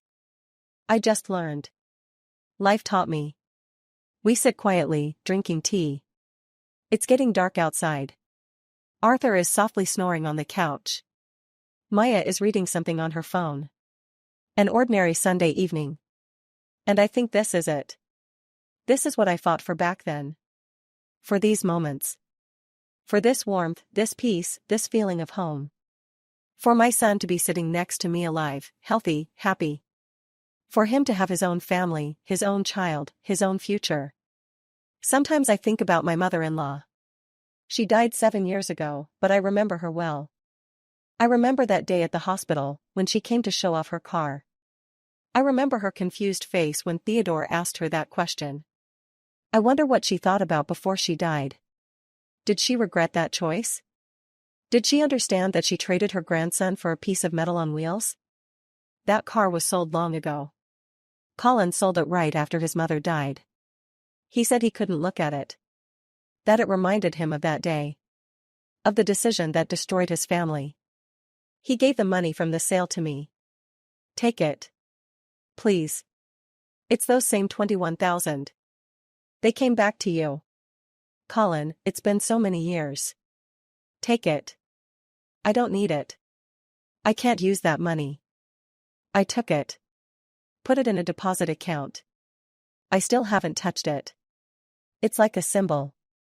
Those 21,000 that started it all. That almost cost my son his life. That destroyed a family, pushed a grandson away from his grandmother, a son away from his father. Was the car worth it? Of course not. Nothing is worth losing a family. But my mother-in-law understood that too late. When Theodore no longer wanted to see her. When her grandson grew up without her, didn't call, didn't visit, didn't invite her to his wedding. When she died alone, and her only grandson didn't even come to the funeral. Cruel? Maybe. But fair. I don't gloat. I just understand every choice has consequences. And sometimes those consequences last a lifetime. Theodore and his family leave around 10. I kiss Arthur, sleepy and warm. I hug Maya, thank her for making my son happy. I hug Theodore, hold him tight. I love you, son. And I love you, Mom. See you next Sunday. They leave. I stay alone in the quiet apartment. I clear the table, wash the dishes, turn off the lights. I go to bed. And before falling asleep, I think my life turned out well. Not perfectly. There were losses, pain, betrayal. There was divorce, debt, sleepless nights. But it was all worth it. Because my son is alive. Happy. He loves me. He's raising his own child. He's continuing our story. And me? I learned how to live again. I learned to be strong. I learned not to depend on men, on other people's opinions, on circumstances. I learned to rely only on myself. That story with the surgery changed me. Made me tougher, but also wiser. Before, I was afraid of conflicts, avoided hard decisions, gave in for the sake of peace in the family. Now I know sometimes you have to be tough. Sometimes you have to go all the way. Sometimes you have to destroy something to build it again. Sometimes I run into Colin on the street. He's aged a lot, even though we're almost the same age. Gray hair, hunched back, sadness in his eyes. He works at the same factory, lives in the same apartment where his mother lived. Alone. We say hello, sometimes stop to talk. About the weather, about work, about Theodore. He always asks about his son, about his grandson. He's happy about their successes. But in his eyes I see pain. The understanding of what he lost. That he could have been part of their lives, but became just a distant figure. How's Arthur? He asks. Growing. He started talking really well. A smart little guy. Does he look like Theodore? Very much. Both in looks and character. He smiles sadly. That's good. Send them my regards. I will. We part ways. He goes his way, I go mine. And every time I think he's paying for that mistake. Every day, every hour. He sees happy fathers with their children and understands that he could have been one of them. But he chose differently. And me? Am I happy? Probably yes. In my own way. I have a son, a grandson, a job, interests. I have financial independence, my own home, stability. I have peace inside. Yes, there's no man by my side. No family in the traditional sense. But I don't feel lonely. On the contrary, I feel whole, complete, self-sufficient. That story taught me the main thing: you can rely only on yourself, on your own strength, determination, will. Men come and go. They betray, disappoint, make mistakes. And you remain. And you either break or you become stronger. I chose the second. The next Sunday, Theodore comes again. This time with news. Mom, we're having a second baby. I jump up and hug Maya. Really? Congratulations. When? In 6 months. We just found out yesterday. I'm happy. Another grandchild. A grandson or a granddaughter. Another life my son will bring into this world. Does Colin know? I ask. Not yet. I think I'll call him in a few days. Call him. He'll be happy. Theodore looks at me in surprise. I thought you hated him. No. I don't hate him. I just live my life. And he has the right to know he's going to have a second grandchild. You're a good person, Mom. Just a person, son. Just a person. That evening, after they leave, I sit on the balcony and look at the stars. I think about life. About how unpredictable it is. How one decision can change everything. If Colin hadn't given the money to his mother back then, we would probably still be together. Raising grandchildren side by side. But one decision and everything collapsed. Do I regret it? Sometimes, late at night, when it's quiet and lonely, I wonder what if things had turned out differently. Would I have been happier? I don't know. Probably not. Because I would be living with a man who once made the wrong choice. A man you can't rely on in a critical moment. A man who puts his mother above his child. No. This is better. Alone, but with dignity. Alone, but with a clear conscience. Alone, but strong. The phone rings. Colin. Ruth, Theodore told me about the second baby. I'm so happy. Yes, it's good news. Listen, can I mean, I'd like to see Arthur more often. And the new grandchild too, when they're born. I know I don't deserve it, but... Colin, that's not up to me. That's up to Theodore. He's an adult. He decides. But you could talk to him, right? I could. But I won't. He has to decide for himself. A pause. Okay. I understand. Sorry to bother you. It's fine. Good night. I hang up and look at the sky. The stars blink quietly, indifferently. Somewhere out there, in the vastness of space, our problems seem so small, so insignificant. A car for 21,000. A surgery for 85,000. Betrayal. Divorce. All of it grains of sand in infinite time. But for us, for people, it's a whole life. A whole story. With its pain, joy, and lessons. And I'm grateful for this story. Yes, it was hard. Yes, it taught me how to suffer. But it also taught me how to be strong. It taught me to value what truly matters. It taught me to tell the important from the trivial. My life could have turned out differently. I could have stayed married to Colin, forgiven him, tried to forget. I could have forced Theodore to keep in touch with his grandmother and father, kept up the appearance of a family. But I chose honesty. I chose dignity. I chose my son's right to be angry with those who betrayed him. And I have never regretted it. Because now, 15 years later, I see the result. My son is happy, successful, a loving father.